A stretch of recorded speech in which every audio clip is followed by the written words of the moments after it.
என்னை பொறுத்த வரைக்கும் வேலை அப்படிங்கிறது நம்மளுக்கு ரொம்ப மனசுக்கு பிடிச்ச ஒரு வேலையாக இருக்கணும்.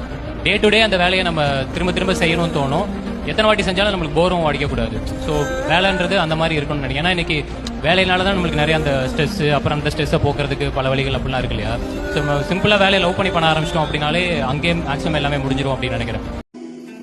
உருகி உருகி போனதடி என் உள்ளம் யானியே,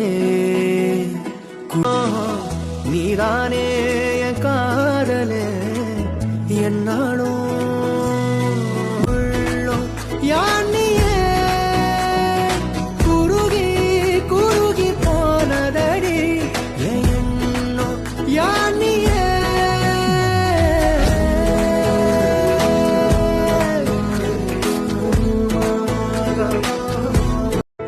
யாரிடம்தான் இவள் கற்றுக்கொண்டாள் என்று சத்தியமாய் தெரியவில்லை. யார் எவ்வளவு காயம் செய்தாலும், யார் எவ்வளவு கண்ணீரை தந்தாலும் புன்னகை மூலம் அவை அத்தனைகளையும் கடந்து செல்கின்றார். எதுவும் நடக்காதது போலவும், எதையும் கண்டுகொள்ளாதது போலவும், எவரும் அவளை காயம் செய்யாதது போலவும்.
தாஜ்மஹால் ஒன்று வந்து காதல் சொல்லியதே,